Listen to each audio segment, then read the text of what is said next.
Welcome back to the Roundtable on the IH Sports Network. You saw the Jeffers Tax commercial right there, Jeffers Tax Services. We got to thank Jeffers Tax Service and also Little's Drugs and Fountain for their support of this show. Got to thank Trophy Masters for all the set decorations that you see here and everything that they have done for us through football season and basketball season. Also, Baby J's. Baby J's Pizza is who provided pizza tonight. We've had pizza and drinks here for the folks as they filtered in and out. So thanks to all those folks. And we're joined now by Scott County Director of Schools, Coach Bill Hall. Thank you. To talk about middle school football. Yes, sir. And that's been a big topic of conversation. And I'm going to turn this over to Rick and let him kind of direct this, and you can fill us in. Sure. However you want to. Also, and we didn't tell Coach Hall we were going to do this, but if you've got a question, because a lot of folks do have questions about this, if you're watching, you're on Facebook or YouTube, we've got Greg Bond back here running the show as he always does. Just pop a comment in there if you've got a question about what this might look like, and then we'll try to do the best we can to get an answer to that question. Awesome. So, but just to catch folks up to speed with what's going on, yes, you are in the process right now of gathering input, and you've laid out 3 possible solutions. Yes. One is to consolidate all the teams and go to one team. Yes. Countywide, kind of similar to what you do with baseball and softball. Mm-hmm. The second solution would be to have 2 teams, a north team and a south team, and of course the third would be to leave it like it is right now. So just talk about the input gathering process and where you're at in that. Well, right now we, of course, I met with our coaches and principals probably about middle of November. I was actually approached by our middle school coaches during the season. Of course, I hear this stuff for years, as people's come to me with this. And I guess really when we started looking at numbers and started looking at attrition and those type of things, kind of wanted to get the input from everyone. I wanted to get it's a big decision, if whether what we do, it's going to be a big decision. But we just wanted to get all the input from the county, and because it's important to know what our communities think and what our people think, and those type of things from there. But I guess as we started the process, we started putting some logistics together and some plans down, and like I said, I got all the input from our coaches and our principals. It's kind of split, well, I think for the most part our coaches were all for it. Some principals kind of split their decisions, board kind of, on board some, but it's a big thing because there's so much involvement in each community around their school. And anytime you take a part of that away, it really, damages the community. I'll share this story with you for a minute. My input didn't matter when Roane County was going back and looking at they were going to consolidate the Harriman, Rockwood, Kingston. And a board member asked me, I said, well, if you're asking me, I'll give my input. I said, I think that's horrible. I said, because you take Harriman school out from Harriman, what do you got? You take Rockwood school out of Rockwood, what do you got? You take Kingston out of Kingston, what do you have? I said, I know you're going to have one consolidated school. I said, but those communities are built around those schools. Right. And it's kind of like, with our middle schools, even though our main goal right here is to focus and put the most emphasis to make our high school program better. And whether that's to be leave it as it is, to consolidate, to those things, we're going to do what's right, what's the best, for number one, each kid, because we want to get the value where most kids can have an opportunity to play and compete, but also to try to build a program for our high school. So you guys ask questions, and we'll go from there. We've covered logistics. You ask those questions, can I tell you what we're going to do, and those type of things. Rick, I'll let you fire away.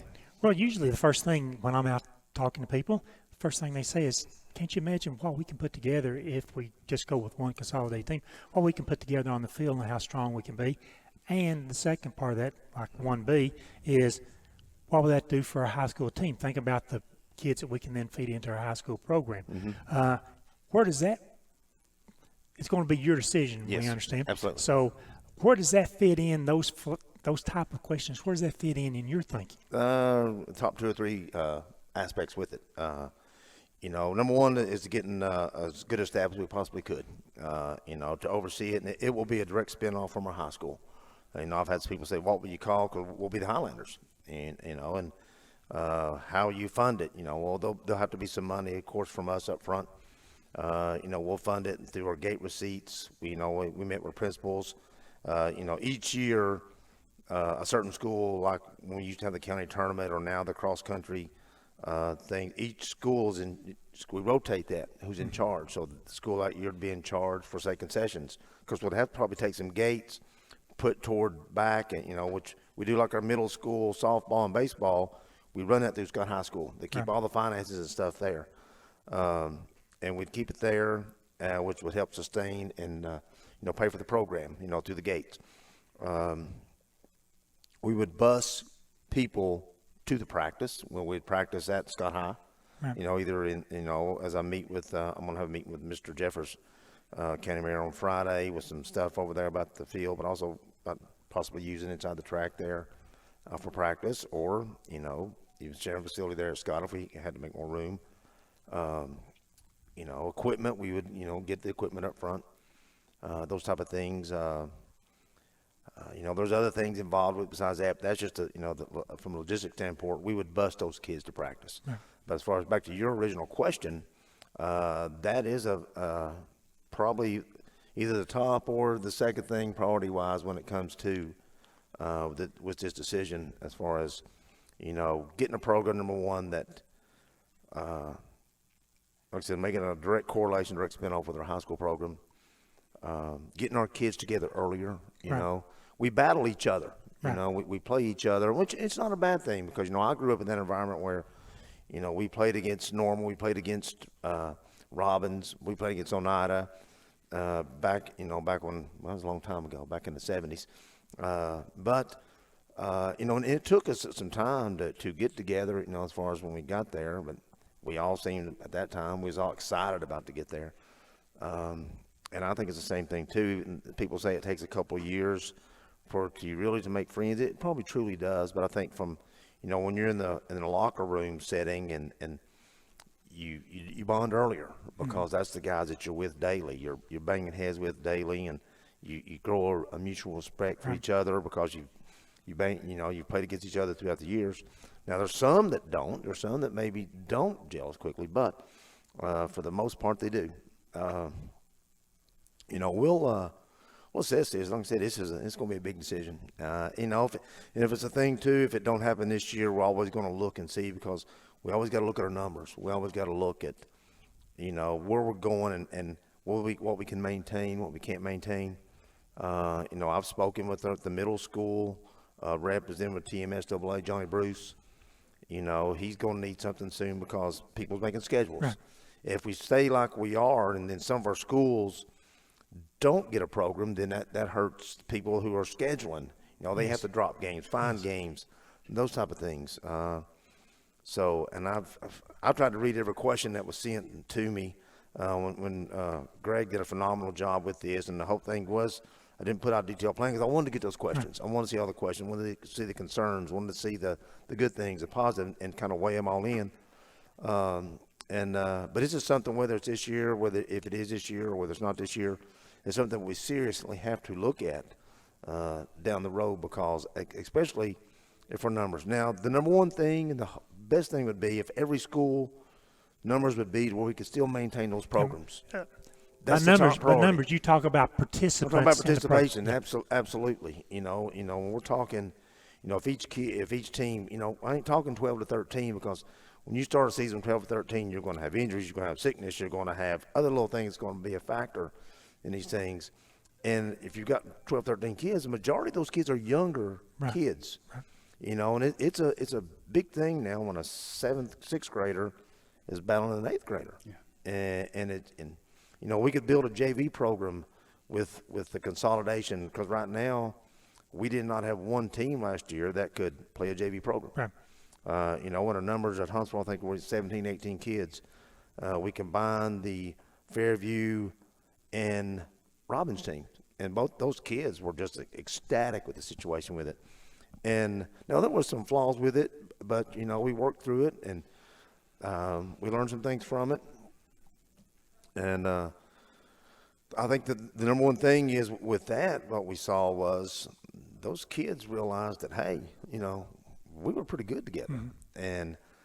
And they were. And when we combined the coaching staffs, Coach Johnny West was the head coach with it, and of course Derek Boshiers, Jordan Boshiers, Mike Carroll, Joe Lay. We had a good staff put together down there, and they worked, and they had numbers where they could get some things done in practice. And also some younger kids, once they started, some younger kids came out for the fact of knowing, well, I'm not going to have to go out there and beat and bang every game, knowing that, when you got 9 kids and then you talk 5, 6 graders into coming out, those 6 are going to have to play, and they're going to play significant minutes. And that's hard. That's hard for a young kid to do that. Plus side is they're playing, and now not all, it's different. We may have some that are ready to play at that time, but it's really hard, for that age group, for that 6th grader to go against 8th grader. So, our plan was if we went to the consolidation would be a full-fledged varsity, a full-fledged JV, and if a 6th grader is going to play on that varsity, so be it. Then that's our coach's job to make sure he's ready to play. He's ready. We may have some 7th graders that's not ready for varsity play that may also play JV. That's good. We could field a full JV schedule with pretty much with the teams in the area. I know Huntsville played in the 3A division for a few years there, and was competitive in it for the most part. Which consisted of Jacksboro, Follett, I think Maynardville was in there. There may be some more. I think they play in the playoffs. I don't even know now. I think Sevier County was in there, maybe even Maryville. But, you saw it. With Oneida, of course, I guess they're 2A, aren't they? But they played 3A for years also, too. Yeah. And, I think it's teams that we could be competitive with, in and out. And I think to me, competition makes you better. Exactly. And if that top competition is there, then as our kids are getting better at that competition, as we step in, of course, good thing with our high school now, we're dropping down from a 4A to 3A. It's still going to be tough, but we've competed in the past. We've competed against some of the 4A teams here in the past, with the Fultons, Anderson counties. We've played them toe-to-toe, beating Fulton Sun, beating Austin East throughout the years, beating Kingston. So it's a matter right now just getting the kids in there and getting the kids that bought into the program and getting those, if we do consolidate, then seeing that carry over, knowing if we get 18 to 22 8th graders out there, and then that carries over, if you can get that many as a freshman and stay as a true freshman team and then work their way into the varsity time they're juniors and seniors, you got a pretty good squad. The thing I noticed, too, as we have watched over the past years is you've got 5 middle school teams. Yes. Which means typically 5 different offensive and defensive philosophies. Yes. And I've been a proponent for a long time of saying, the high school program, the head coach there needs to be the sort of the overseer down in middle school. Get the simplified playbook and terminology down to these kids start in the 6th grade. A perfect example, I guess, you look around at all the teams that have success over the years. Many of them have very close middle school programs. That's a feeder there. The example I've used over the years has been Oneida feeding Oneida High School. And I think that's a very good thing to do that. But it's a matter of, if we're going to do it, let's not just prepare them maybe mentally and physically. Let's get them prepared terminology-wise yeah. and playbook-wise, and be prepared to go like that. And that is a big thing, too.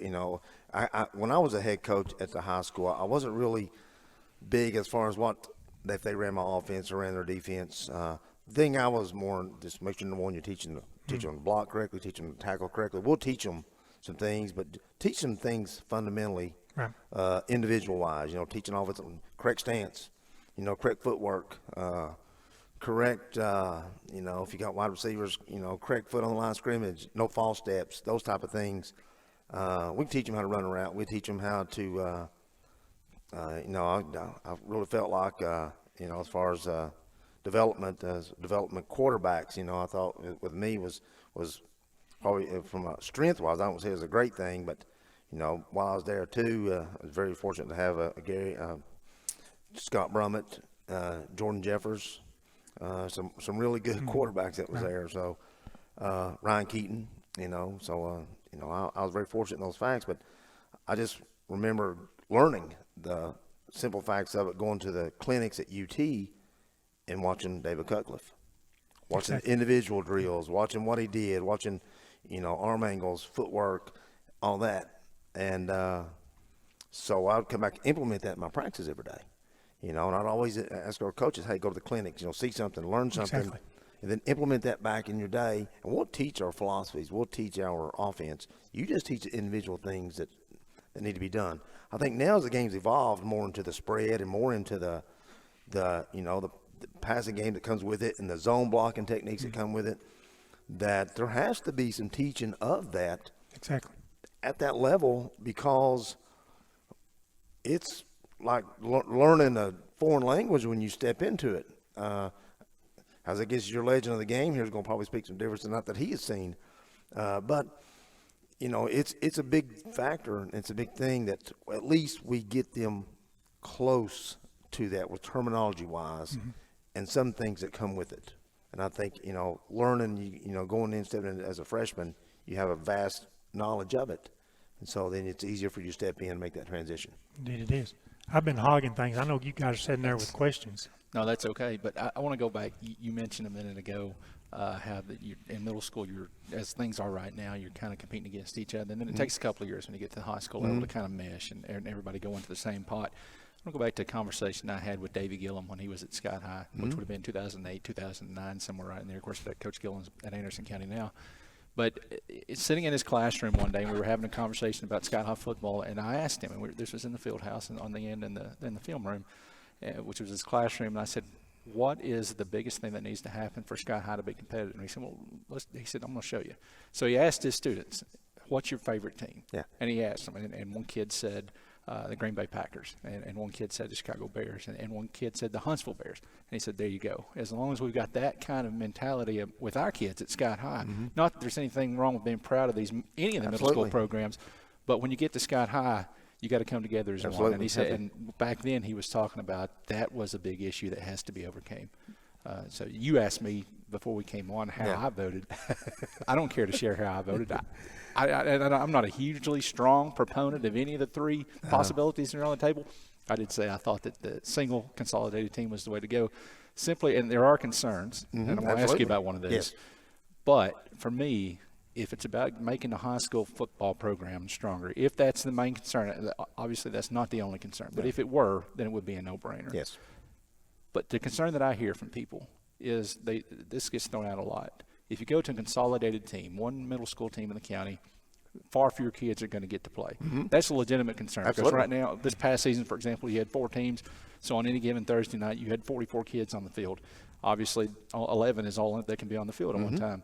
But talk about the way that would break down. You wouldn't just have a varsity team, because I think that might be a misperception. Yeah. No, we'd have a varsity team. We'd have a JV team for sure. And if we were able to, just have a straight 6th grade team if most people played also too.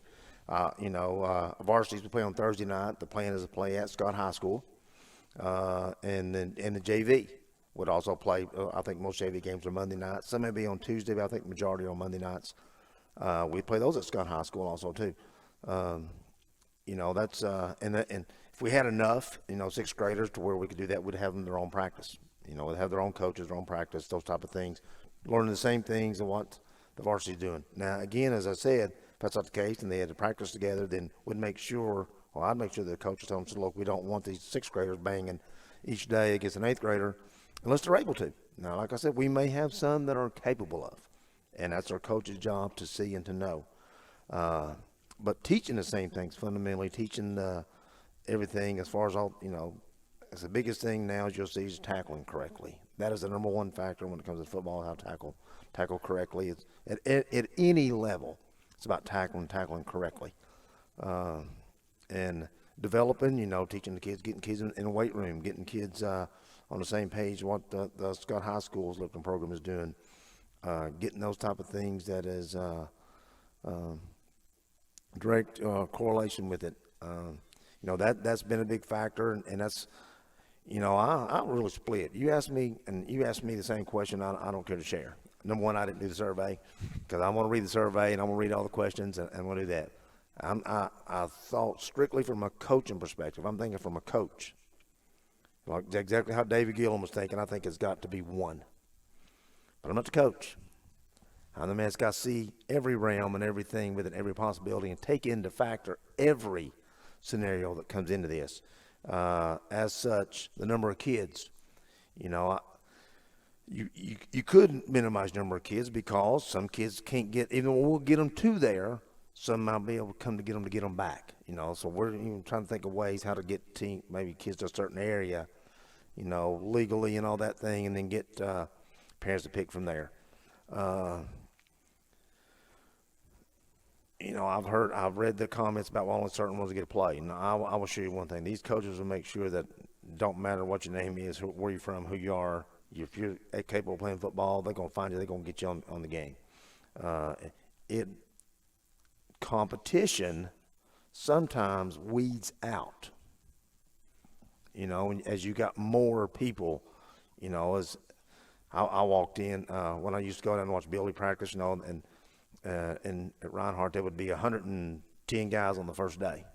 Well, you know, as that competition started, when you come back on the next day, you look, there may be 101. 2 days later, there may be 96.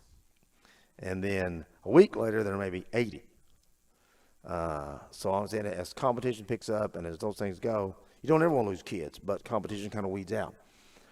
But I also think those kids that stay and make it through and battle and compete only get better. And then they know that, hey, I made it through. We did this. We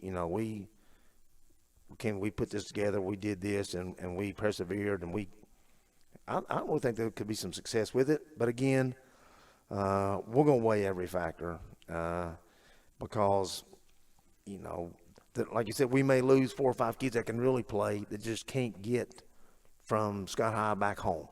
So we're going to take all that into consideration when we do. And like I said, I feel bad we're even having to have this conversation because I really think our best thing is if we can get 5 programs that's got numbers, that's got everything they need right there to do it. Absolutely, that's great.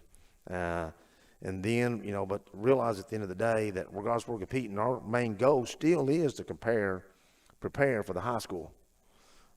Even though we are maybe 5 different schools at that point in time.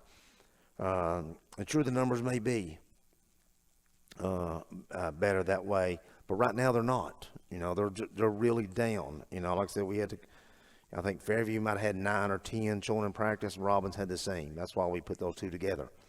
As they came together, more kids came, especially younger kids came at that point. I think they may have ended up 28, 29 kids at the end. But knowing if we didn't do that, neither program would have had a team. I think we finished the year at Winfield with 12. And I was at the last game. I don't know, one got hurt, and they had to call the game early because they had 11. Huntsville had 17. So you can see that the numbers were down, and that's the only reason we're having this discussion and doing this survey and taking that tonight. With a perfect world, with our numbers, and every principal will tell you the same thing. They want their own program. They want their own team. They want that because they know that's good for their school. That's good for the county when that's happening. If we got numbers up everywhere, that's better for our county. But right now it's not. So that's I think it's the main reason for this, what we're looking at. Okay. Tim Smith? Well, I just all I would say, because obviously I'm kind of an outsider in this discussion, but the easiest thing to do would be pass this on to somebody else. And what I'm saying is, but that's not leadership. Yeah, exactly. Leadership is seeing an issue and trying to find a solution. And folks got a lot of pride in their communities. Absolutely. And that's the really good thing about it. But you saw this year, it was forced into happening, but you saw Robbins and Fairview become a community of their own that they were very proud of and their coaches were very happy with. So, I mean, you've got a model there, and I admire that there's an attempt to solve the problem instead of just pass it on or pass it over or let them just go into. And it's a tough, we're in a tough age and environment where everybody wants everything their way all the time, from their music on their iPod. I just listen to what I listen to. People don't have shared experiences a lot anymore, and we all want exactly what we want and aren't ready to compromise for anything. This is going to take some compromise and some understanding that that what's best may not be exactly what I want.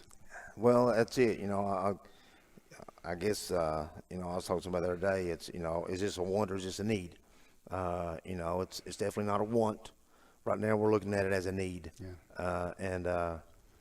You know, in a perfect world, sure, right now, we'd have a new high school and we'd have a consolidated middle school. You know, we wouldn't be talking about this situation, but, you know, that's maybe years down the road, who knows, but, you know, like I said, we're looking at this thing right now as doing what's right for, number one, for our kids, and also to sustain and build the program back to where it needs to be for the high school.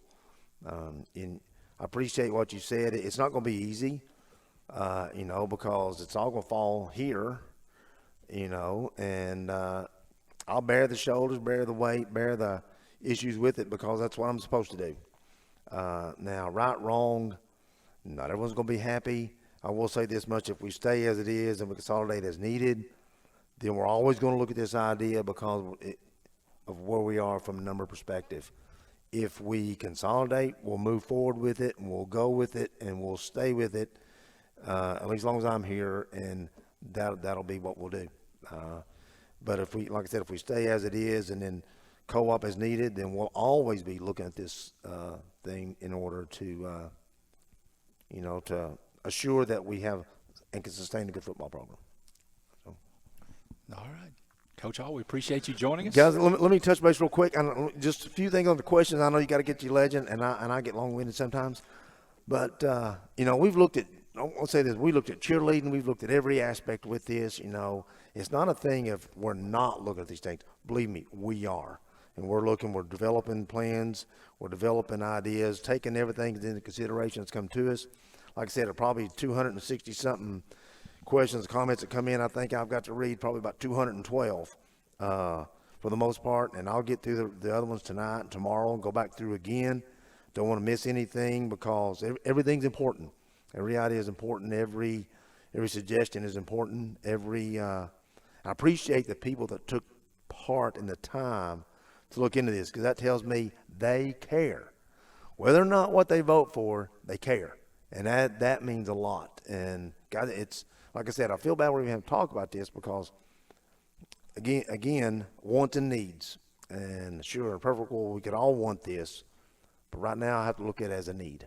So we'll see and we'll go. And you know, I'll always take my school board input, but you know, they said it's going to be, you know, with me, but they're going to be as far as their input will be in on the decision, along with our coaches and our principals, because I took their input also too. So, and people in the community, thank you so much for your input because it meant a lot.